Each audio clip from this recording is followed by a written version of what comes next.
On Friday, 26 September 2025, the Lagos State Physical Planning Permit Authority (LASPPPA) convened a crucial stakeholder engagement forum at the Whitestone Event Center, Oregun, Ikeja.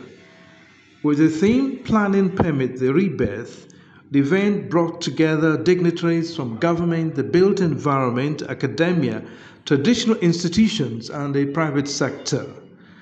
The aim was to reinforce the centrality of planning permits to sustainable development in Lagos State, while also educating the public on the dangers of illegal developments.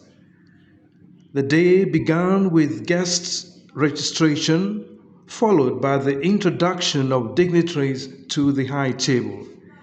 The gathering observed the national anthem and an opening prayer, setting a solemn yet inspiring tone for the proceedings. The Honorable Commissioner for Fiscal Planning and Urban Development, Dr. Olumide Abiodun Oluyinka, delivered the welcome address. He reminded participants that the meeting followed the recently concluded Lagos Physical Planning Summit, where the importance of planning permits had been strongly emphasized. Dr. Oluyinka stressed that the need for planning permits in every building project cannot be eroded, as they serve as safeguards against disorderly growth and future disasters.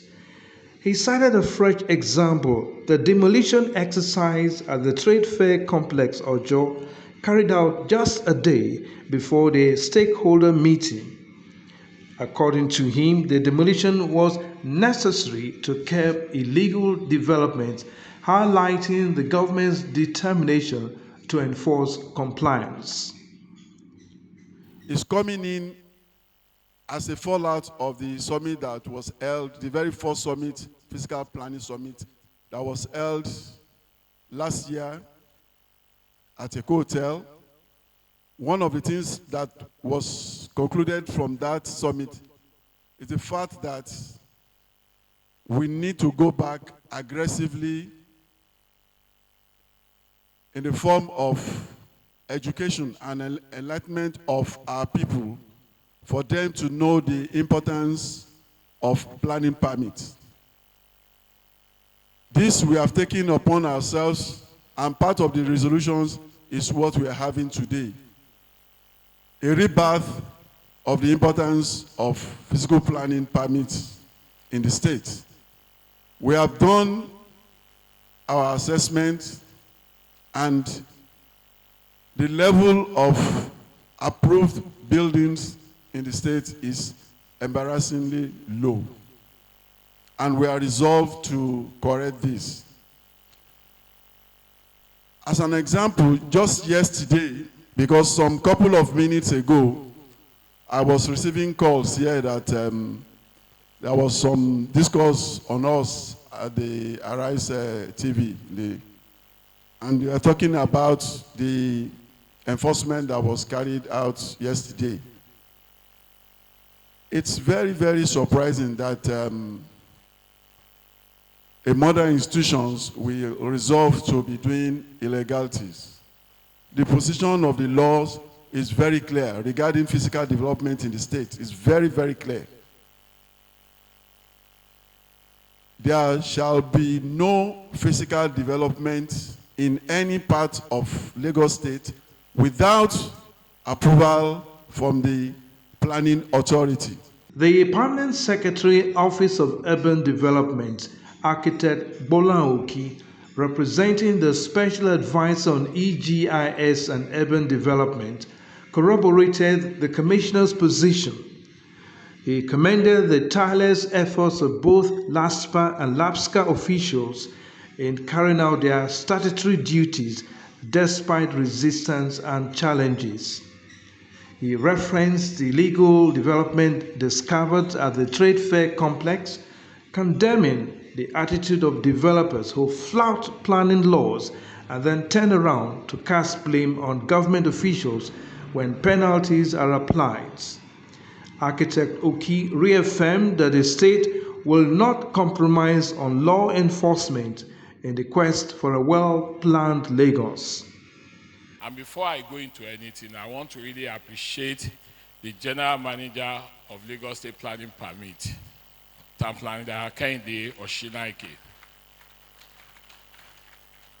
You know, they say the result of hard work is more work.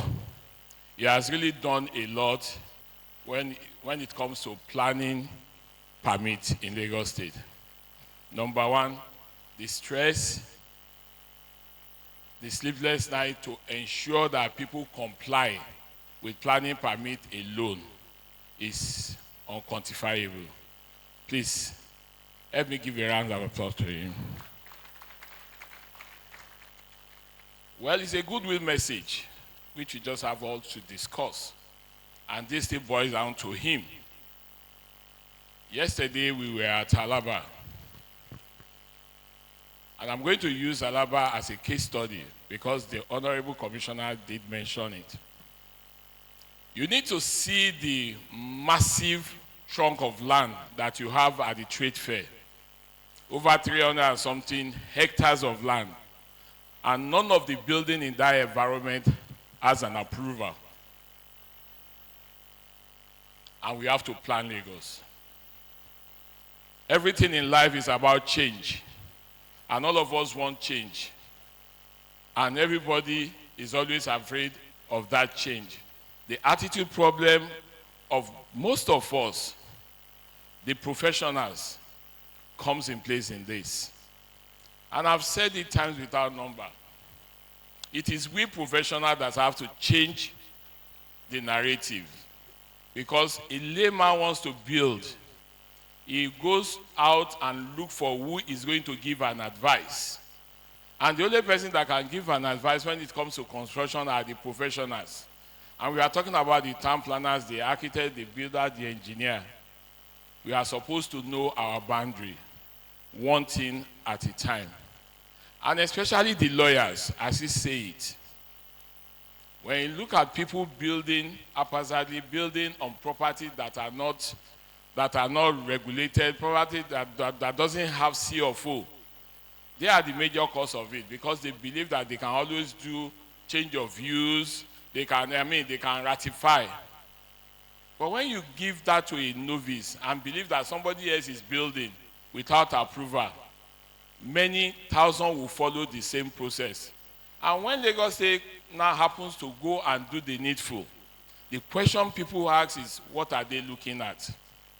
What are they looking at? Forgetting that these same planning officers, these same building control officers, when they are going on inspection, people harass them. Who are the people that harass them? They are the same set of people that we want to plan for. The same set of people that we are protecting their interests are the people that they are going to send to start harassing people that are professional, educated. And the worst thing is that when we now want to do the needful, after all notices have been served, and they want to remove it, the next thing people say is, they are destructive. They are looking at the cost.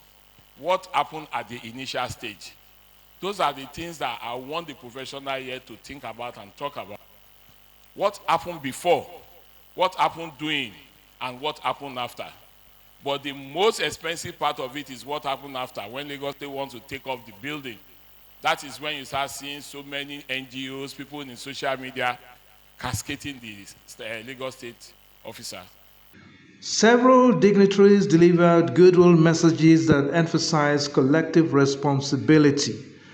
Among them were Chief Lateef Ajose, representing the White Cap Chiefs on behalf of the Royal Father, Mr. Bode Agoro, Head of Service, Lagos State, representatives of the Real Estate Developers Association of Nigeria, Honorable Sylvester Ogunkelu, Chairman, House Committee on Fiscal Planning and Urban Development.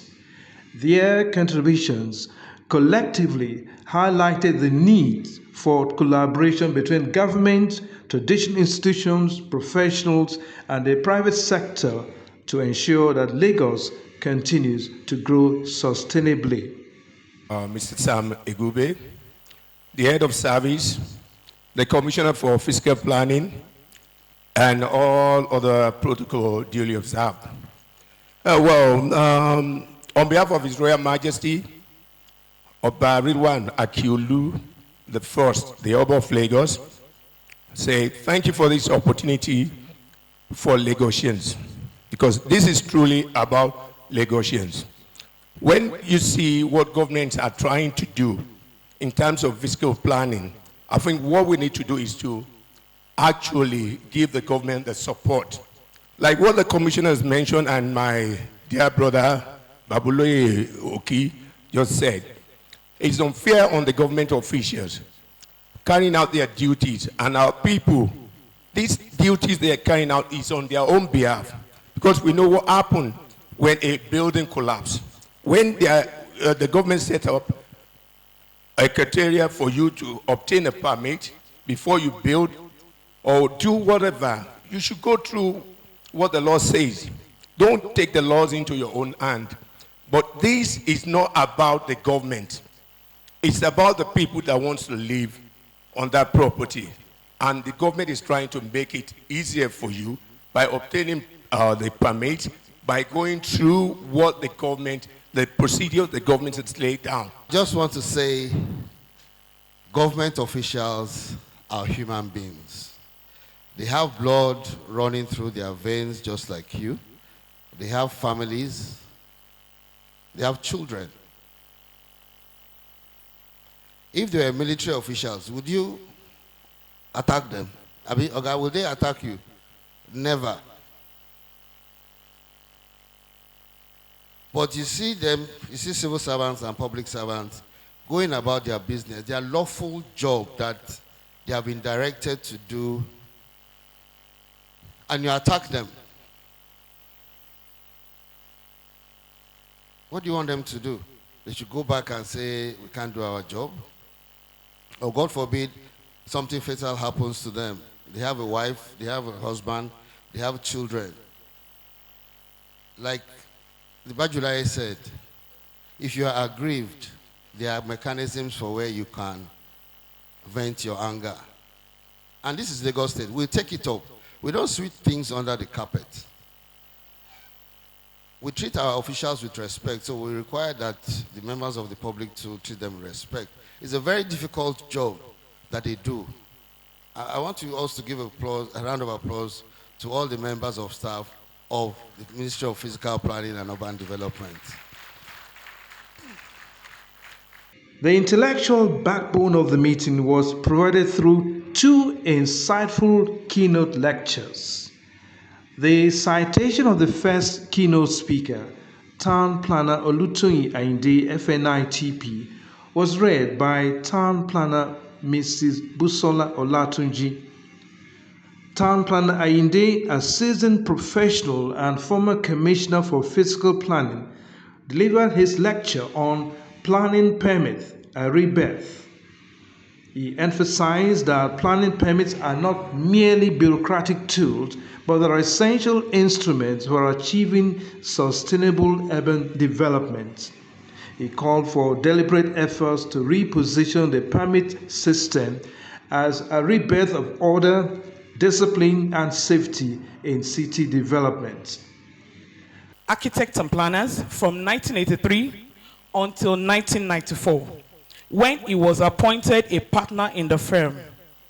He later started his own firm of urban planners, Toyin Ayinde and Associates, in 2003, which morphed into TAY Limited in 2013. We do not have a regional plan, but we have master plans for the various sections. We have the Ikeja Model City Plan, we have the Apapa Model City Plan, we have the Badagry Master Plan, we have Koshofe Model City Plan, we have Alimosho Model City Plan, we have the Koshofe, right? And so on. So we have Ikorodu, we have Ekpe. So we have master plans covering all. But master plans are policy documents. They are not for everyday running of a system, of a town. So from the master plan, we devolve to sector plans. From sector plans, we devolve to district plans. From district plans, we devolve to neighborhood plans. It is at the level of neighborhood plans you can be talking of layout, where you can see an individual plot. And it is in that individual plot that you are expected to come and locate your structure, and to locate that structure, you must have a planning permit. I hope we understand. So, a planning permit application for an area that does not have a neighborhood plan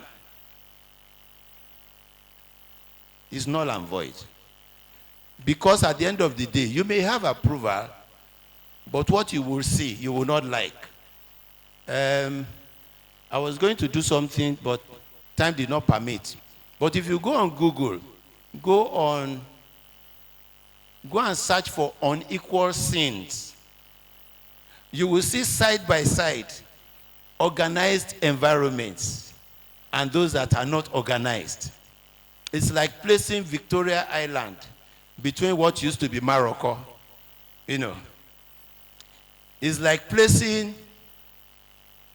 Ikeja GRA side by side Shogunle.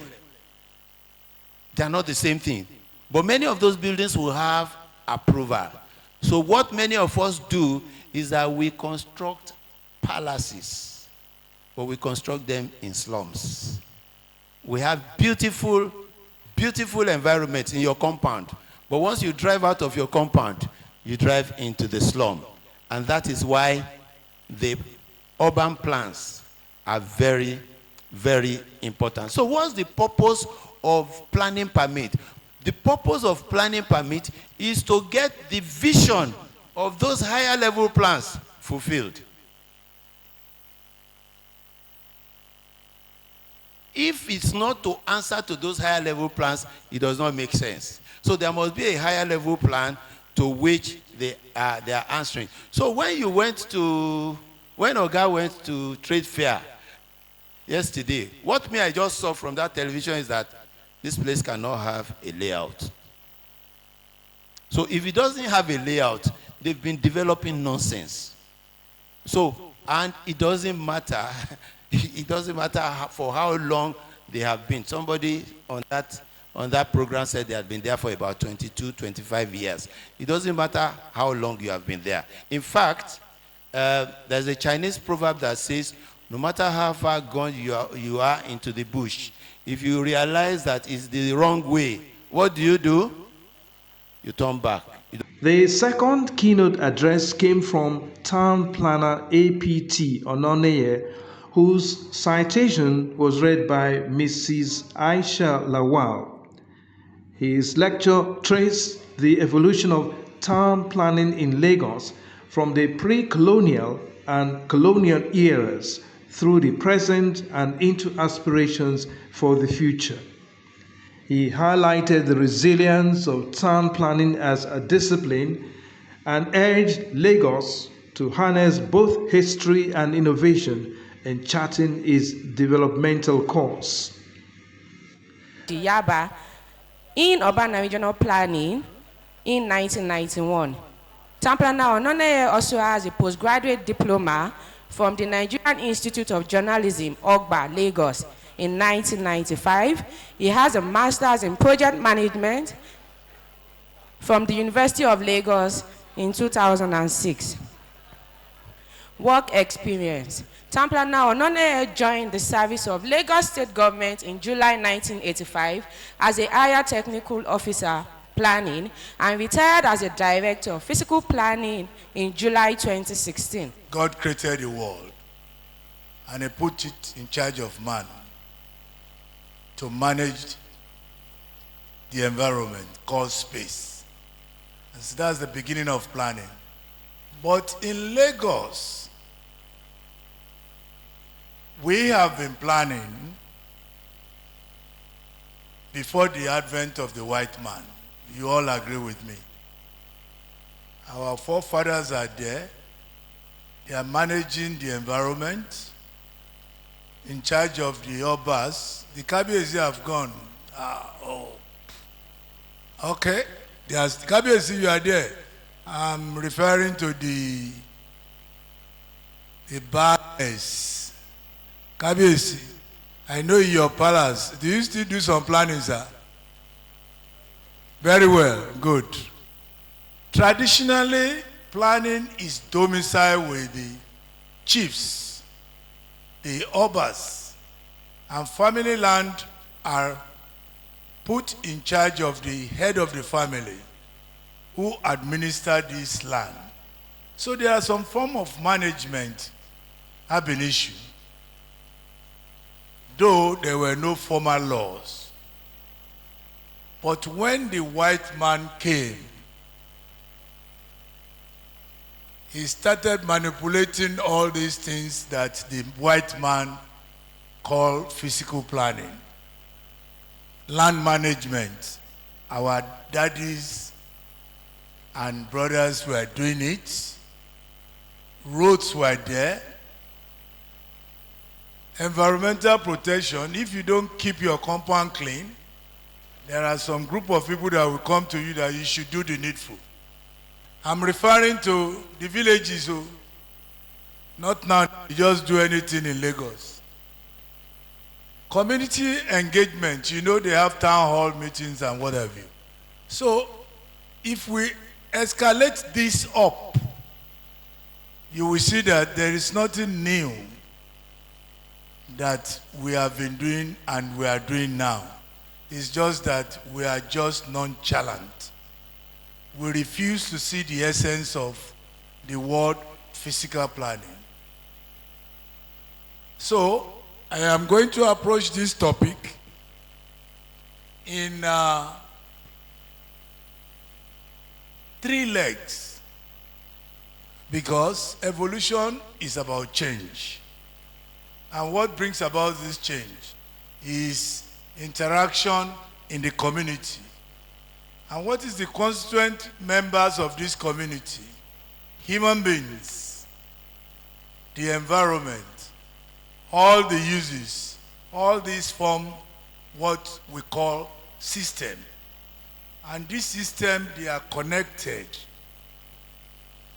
Either physical communication or non-physical communication. You know, you all hold your phone there, you can call your home. That is non-physical. The physical is the way we drive through, the waterways, the railways, the roads. So all those things are interacting in a space. And the space in this question is Lagos. Before now, for the benefit of those people who are saying Lagos belongs to nobody, this is an opportunity again for you to look at the history. The white man came in 1861. The governor of Lagos State, Mr. Babajide Olushola Sanwo-Olu, was ably represented by the Deputy Chief of Staff, Mr. Sam Egugbe. Delivering the governor's keynote address, he emphasized the administration's unwavering commitment to ensuring that planning permits are obtained for every development across the states.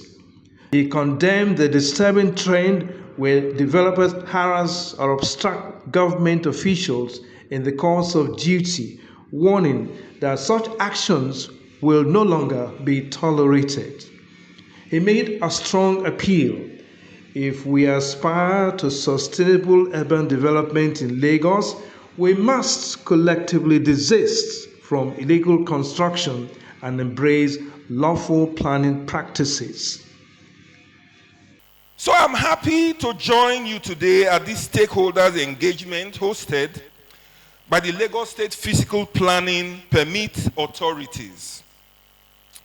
The theme Planning Permit, the Rebirth, perfectly reflects the urgency and the incredible opportunities we face as our state continues to grow at an unprecedented rate. Lagos is a city where countless people arrive every day in search of new opportunities Our population is increasing not only by birth rate, but also by urban migration, with people coming from every part of Nigeria and Africa to participate in the opportunities that Lagos presents. In this light, a planning permit is not just a bureaucratic hurdle, it is the cornerstone of order, safety, and sustainability. So when we talk about Lagos being a safe and functional city, it is because of the way we are organized in our physical planning laws and in our livability laws in Lagos. Think of it as the birth certificate for every building, for every society, and for every interaction within our society. A vital document that confirms legitimacy, ensures adherence to safety standards, and aligns very well our physical surroundings with our shared vision for a greater Lagos. Without it, we risk chaos, unsafe structures, and communities that lack the necessary infrastructure to thrive. So when we say as a vision of Lagos, we want to be Africa's model mega city. You are not Africa's model mega city because you are comparing yourself to some other city in Nigeria. You are Africa's model city because when they look at the leading cities in the continent of Africa and in the emerging markets and around the world, that is what Lagos compares itself with. So don't say from wherever you are coming in Nigeria that this is how we do it there, and therefore it must be like that in Lagos. This is Lagos. We hold ourselves to a higher standard. We hold ourselves to a higher calling. We are that place who presents to Nigeria her best chance of success. We are the gateway into this country and Nigerians' gateway to the world. So we cannot allow ourselves to be pedestrians in the field of development. It's the reason why I commend LASPPPA for this kind of occasion, stakeholder engagement and interaction. Because the job is really for all of us in Lagos to undertake, to preserve it, not only for ourselves, but for the future generations that are coming after us. The forum is crucial for reasons which I have mentioned earlier, and therefore we commend LASPPPA for the impressive strides that it has made in this area. From the vibrant roadshows, lightening up our main streets, to the engaging school debates that have sparked interest among our youths, our students, and at the grassroots level for awareness efforts happening in marketplaces and in neighborhoods. The message about compliance is reaching Lagosians in their everyday lives, where they live, where they learn, and where they work. Today's discussion builds on all those initiatives and encourages each of us to take an active role in the planning process. That is why it beats my mind when the people you have sent to bring order into our society, when they come to execute that assignment on behalf of the people of Lagos, we challenge them. We lock our estates away from them as if we are now the law that determines when law-abiding posturing of our people should be met or not met. I would like to encourage all of us that if you see such behaviors, do not support it.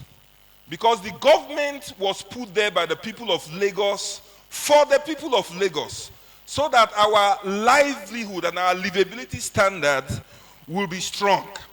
So that you will not make investments that need to be destroyed later because of your non-compliance with rules and regulations. It is important I say this in this place, Because sometimes some of us behave as if freedom is equal to lawlessness. A technical session followed, moderated by Town Planner Fumi Oshifuye. The panel was composed of distinguished discussants: Mr. Akintola Oladejo, CEO, Prestigious Homes Limited, ably represented; Professor Nubi, Project Coordinator, Unilag; Town Planner Tony Abdul, former GM LASPPPA; Builder Mrs. Florence Baye, Acting GM LAPSCA; Engineer Mrs. Olainka Abdul, GM Lagos State Material Testing Laboratory; Town Planner BC Ogunlewe, FNITP, Top Rec Lagos State Representative; Town Planner Hakim Badejo, FNITP, National President at Topcom; Town Planner Abubakri Afolabi Oguneye, FNITP. The discussion was stimulating and far-reaching, addressing topics such as compliance with planning regulations, the role of technology in monitoring developments, professional responsibility in enforcing building standards, urban regeneration, and slum reduction. Of particular note was Professor Nubi's contribution, where he passionately agitated for a drastic reduction in the number of identified slum areas in Lagos State, arguing that no meaningful urban renaissance can occur without tackling slums. The panel concluded with questions from participants, which were adequately addressed by the discussants. Certain statutory requirements that must accompany an application or a requirement for the permit. Now, if you want us to connect this with the rebirth that we are talking about, just like the first two speakers have mentioned, what qualifies this is just the word. We suggest that there is a need to improve. There is a need to revitalize something that's probably maybe going down the drain or needs to actually halt their task. There is a need to transform. There is a need to regenerate, restore, rejuvenate, or even resurrect the whole process of planning permits to make it more current, sustainable, compliable, inviting, and reasonably acceptable to the members of the public who usually seek for these permits. So, having heard this or set the pace, we have listened to the two speakers and we have seen that they are actually touched on various forms of permits in terms of a permit as a legislative reform, for a policy reform, for processes reform, for capacity building, that is enforcement and improvement in the people, as well as the technical aspect of the planning permit. So, let me quickly ask from the reader. I guess, right, Mr. Okwe? Okay. Okay. What will be your expectations from the rebirth that we are talking about? The planning permit, the rebirth. What will be your expectation moving forward?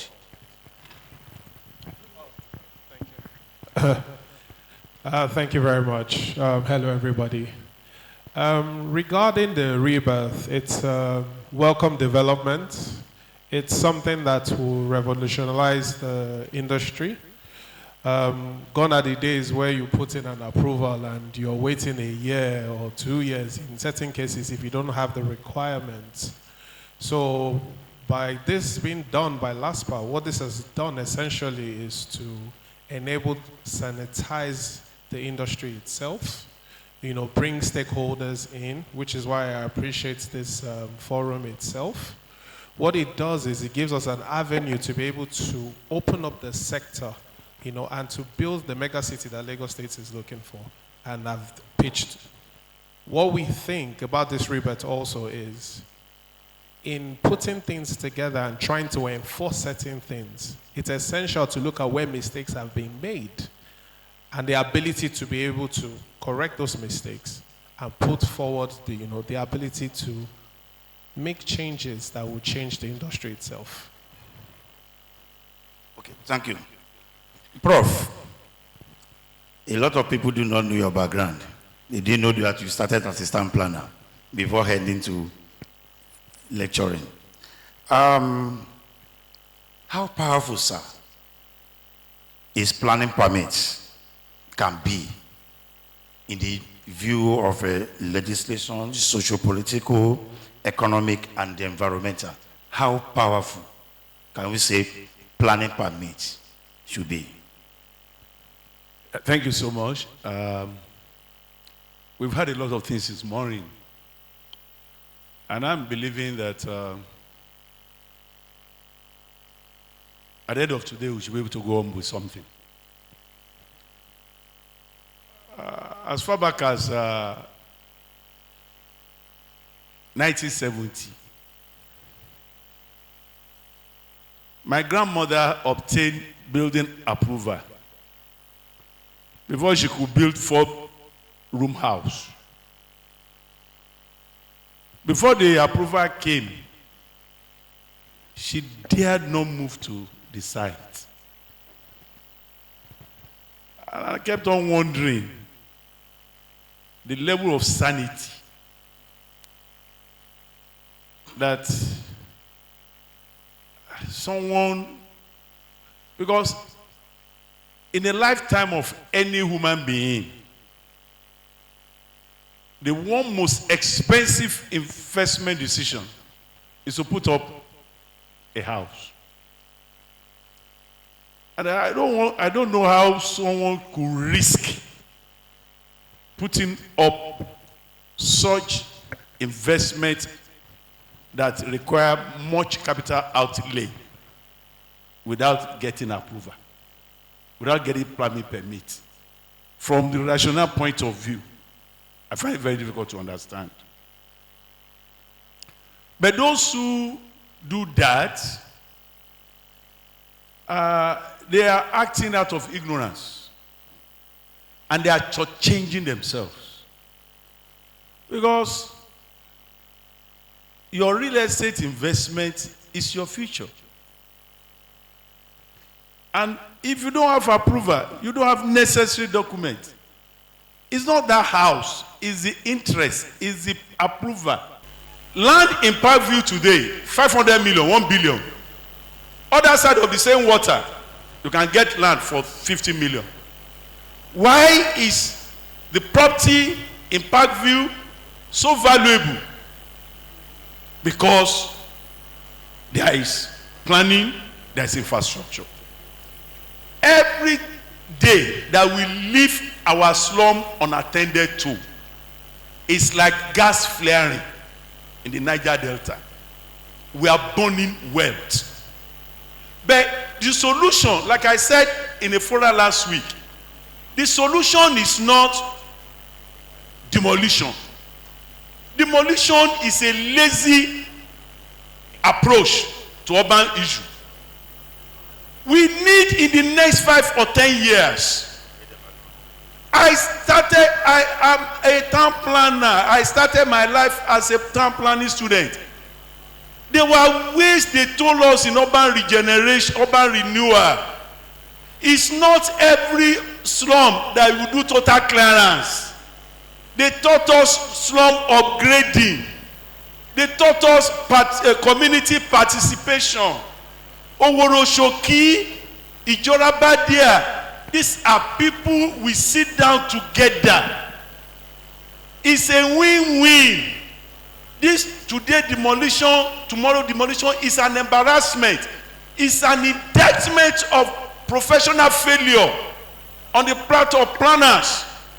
And I kept on telling my colleagues, when Ebola broke out, when COVID broke out, they were the medical personnel that rescued this nation. Rescue this nation of this filthy environment is the responsibility of every one of us that pride ourselves as town planners. I don't want to die as a town planner, leaving 70% of Lagos area as slum. It's a responsibility. At lower level, at ministry level, at professional level, we must come together. The meeting ended with the vote of thanks delivered by Engineer Olumide Shotire, Permanent Secretary, Office of Fiscal Planning. He expressed gratitude to the governor, dignitaries, guest speakers, panelists, and participants for their contributions and reiterated the government's determination to uphold fiscal planning standards. All well said and done here today, but my own closing remark will just be that no matter what process we put in place, it's all about the people that are going to pursue it. That's the truth. We've said everything, whether one person is screening, one person is staging, one person is this. At the end of the day, it boils down to we, the people, and how serious we are about it. So I would just like to encourage us all. It's not just about the staff, but also members of the public. Let us take this thing serious. That's the only way our society can be sane, how we can be sane, how our children's future will also be secured. So to this end, I want to say a very big thank you to Mr. Governor and the head of service in absentia, members of the State Executive Committee that are also not here. My Honorable Commissioner will send this message to them. Thank you very much, Honorable Commissioner, our guest speaker, our presenter, the panelists, and ladies and gentlemen, I see senior town planners here, my colleagues in the office. Some professional colleagues were supposed to be here, but I'm not sure many of them are still left behind. We want to say a very big thank you that despite the fact that we started a bit late, many of you are still here with us till this time. We appreciate it, and we hope together we'll be able to drive this rebirth. Thank you very much, and God bless you all. The LASPPPA stakeholder meeting, Planning Permit, the Rebirth, was more than just a gathering. It was a clarion call for compliance, collaboration, and renewed commitment to sustainable development. From the lectures to the governor's directive and the robust technical discussions, the event underscored one truth. Planning permits are not optional. They are the lifeline of an orderly, safe, and prosperous Lagos. This report was compiled and presented by Cable Plus Property Media.